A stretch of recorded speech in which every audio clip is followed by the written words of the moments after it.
What happens when the man who created a global event for wounded warriors is suddenly treated like a nobody? Prince Harry, the face of the Invictus Games, finds himself pushed aside at the very event he founded.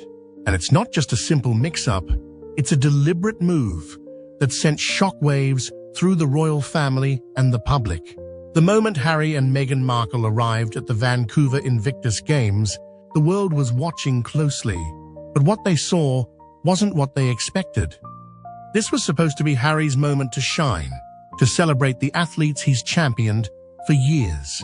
Instead, he and Meghan were escorted to the stranger section, far from the VIPs, far from the dignitaries they used to rub shoulders with.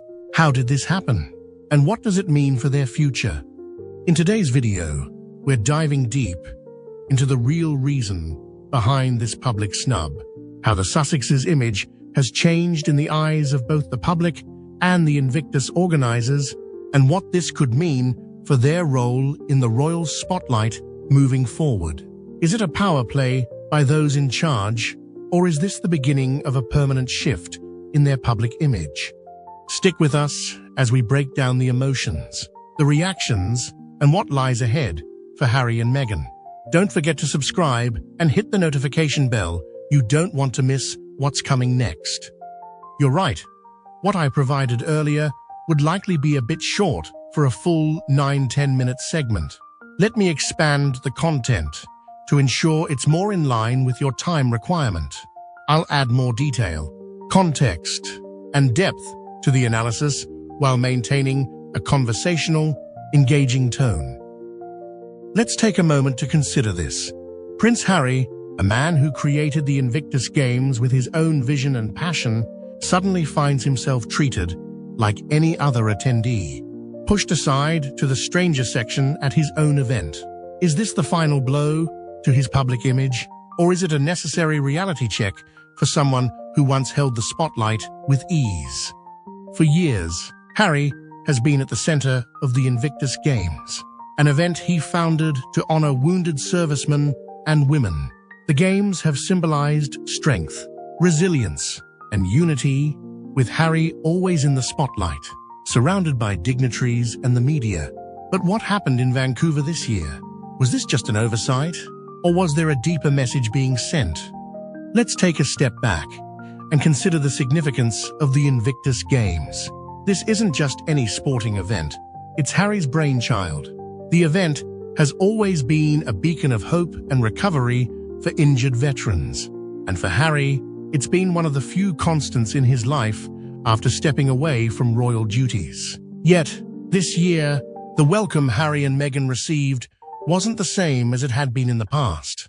They were treated differently, distanced from the VIPs and placed far from the dignitaries they once mingled with. What was behind this change? The answer isn't as simple as a logistical oversight. The real story seems to be rooted in tensions that have been bubbling for some time. Insiders at the Invictus Games have suggested that the Sussexes media team had requested special accommodations at the event, requests that were either ignored or outright rejected. This wasn't the royal treatment they had come to expect. Instead of sitting front and center, where the world would see them, they were seated with the general public, away from the high-profile attendees they had been accustomed to. Could this be a direct message from the Invictus Games leadership, led by Dominic Reid?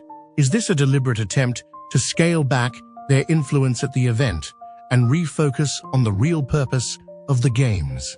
The Invictus Games were created to honor veterans, not to provide a platform for royal celebrity drama. But in previous years, it had often felt as though the focus was on Harry and Meghan, with the media scrutinizing their every move, their outfits, and their interactions more than the athletes themselves.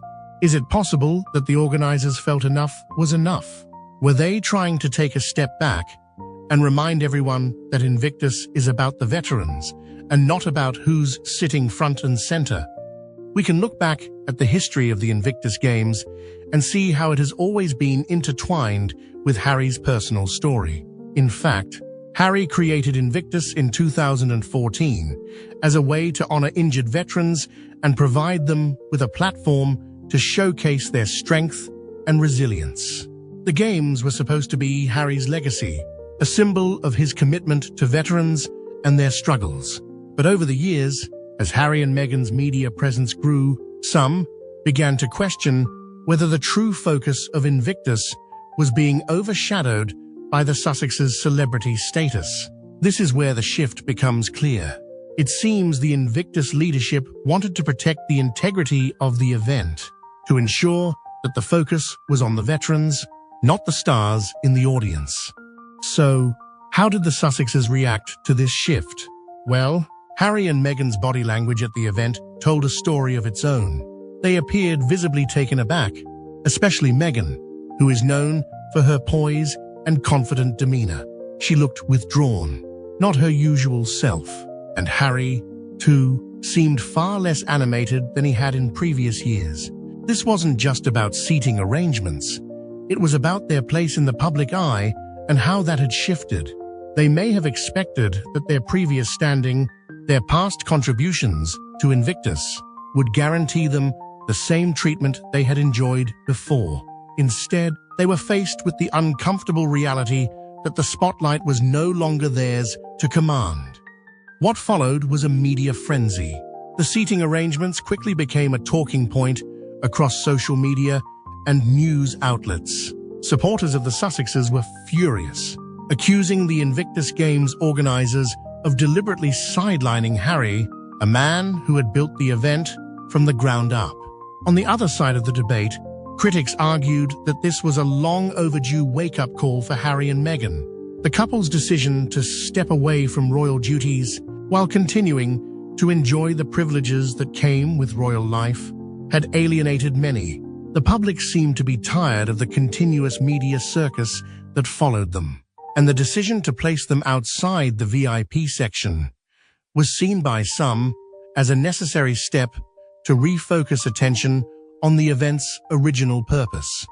What does this mean for Harry and Meghan moving forward? It's clear that their status is no longer as untouchable as it once was. The question now is, can they adapt to this new reality? Can they continue to carve out a path that doesn't rely on the celebrity status they gained from their royal roles?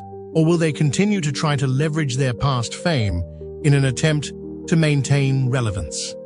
The growing divide in public opinion is evident. Those who still support Harry and Meghan argue that the couple has been unfairly targeted, that this treatment is a direct attack on their character. They point to the good work they've done for veterans, for social causes, and the work they've done through their foundation. On the other hand, those who have long criticized the couple see this as a moment of reckoning, a sign that their royal ties no longer carry the weight they once did.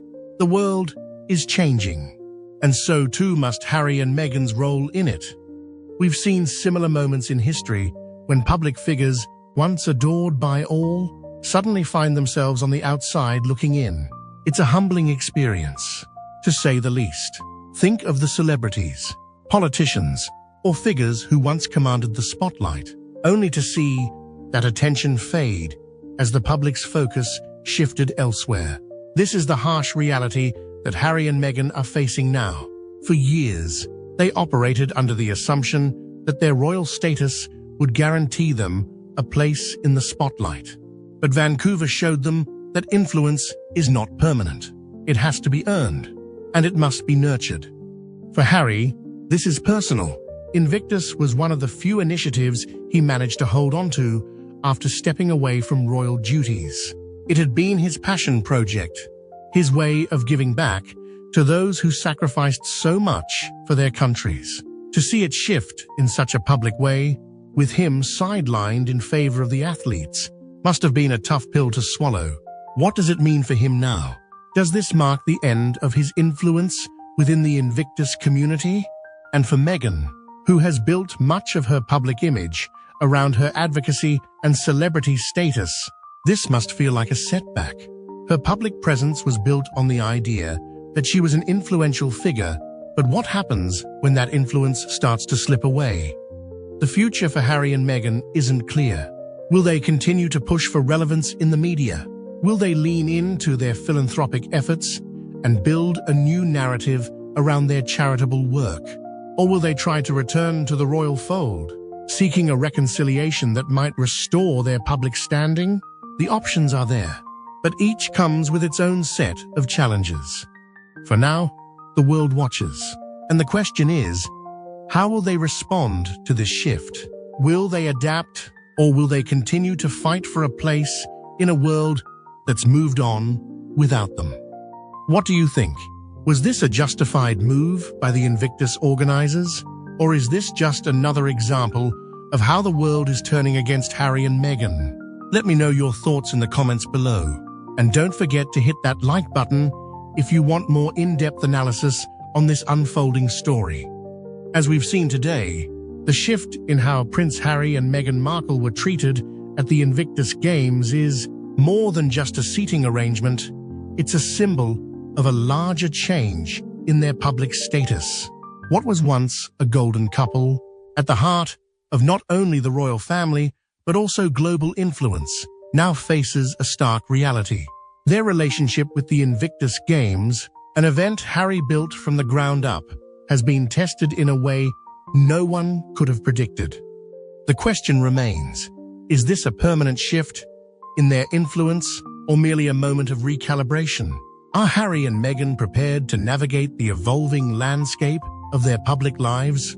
Or will they continue to rely on their past fame to sustain their relevance? And what does this mean for their future involvement in other major global events?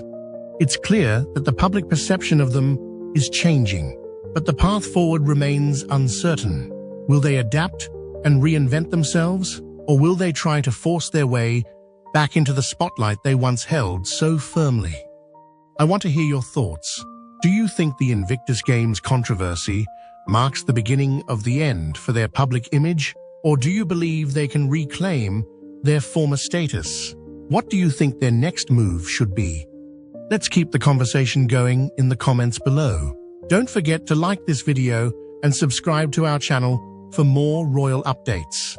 Hit the notification bell so you don't miss any of the latest breaking news on the British royal family. We've got a lot more content coming your way. Thanks for watching, and I'll see you in the next video.